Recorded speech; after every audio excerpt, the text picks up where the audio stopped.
Shalom, selamat malam Bapak Ibu Saudara-saudari yang dikasihi oleh Tuhan Yesus Kristus.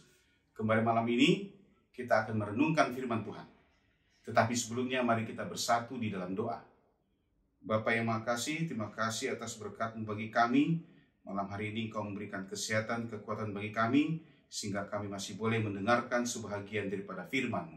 Berbicaralah Bapa, karena kami siap mendengarkan.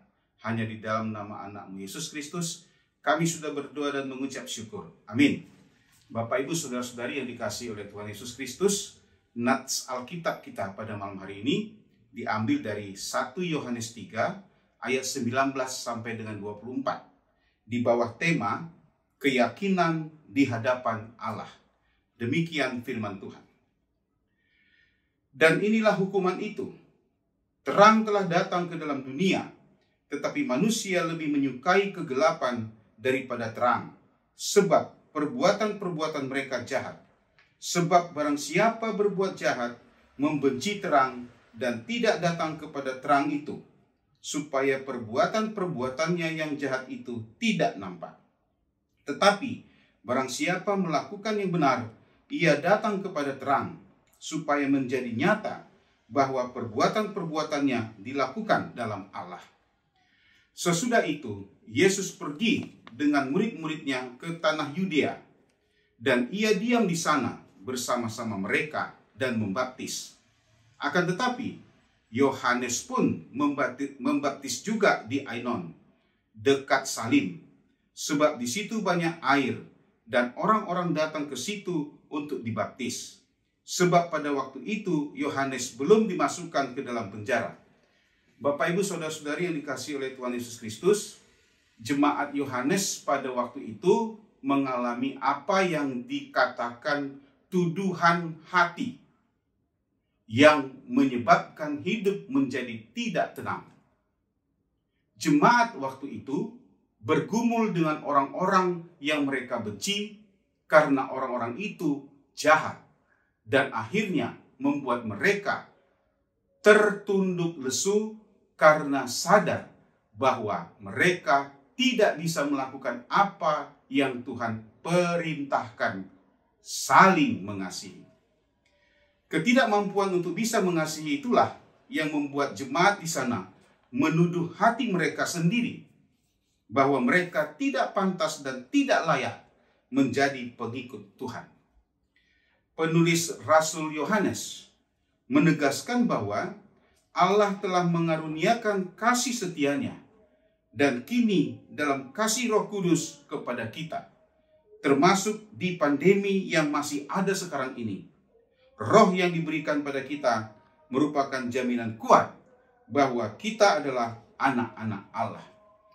Yohanes mendorong orang percaya untuk memperdalam relasi dengan Allah, sehingga memiliki keberanian yang semakin kuat untuk menghampiri dan meminta apa saja pada Allah dalam doa.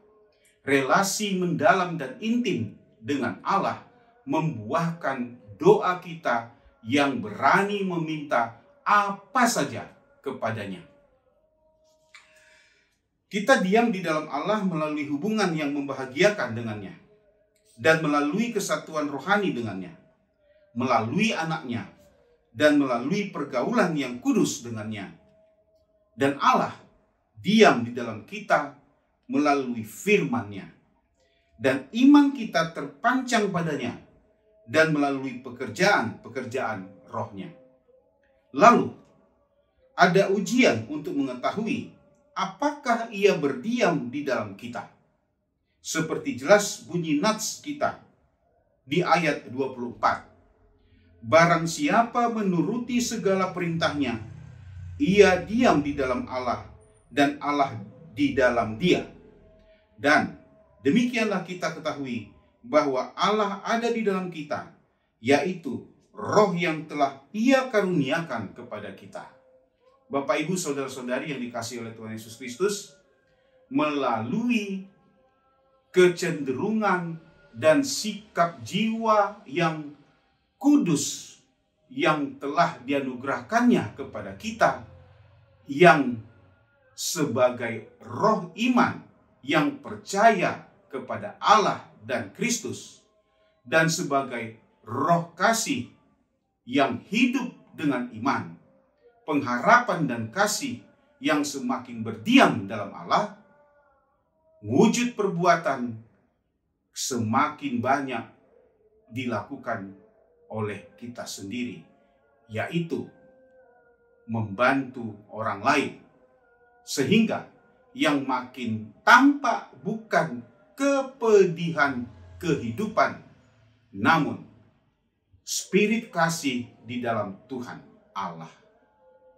Sudahkah kita benar-benar memenuhi kriteria sebagai orang yang berasal dari kebenaran?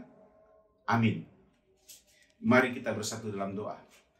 Bapa, terima kasih kami sudah mendengarkan sebagian pada firman-Mu. Berkati firman-Mu itu agar bisa kami pahami, mengerti, juga kami laksanakan dalam kehidupan kami sehari-hari. Berkati istirahat kami malam hari ini, agar besok hari kami bangun dalam keadaan sehat dan penuh semangat memulai aktivitas kami yang baru. Berkati semua pekerjaan kami, berkati semua aktivitas kami, karena semua kami lakukan Bapa hanya untuk memuji dan memuliakan nama-Mu. Hapuskan segala dosa-dosa dalam perbuatan kami, agar kami semakin layak menerima berkat-Mu. Hanya di dalam nama anak-Mu Yesus Kristus, kami sudah berdoa dan mengucap syukur. Amin. Bapak, Ibu, Saudara-saudari yang dikasihi oleh Tuhan Yesus Kristus, terima kasih. Selamat malam. Tuhan Yesus memberkati.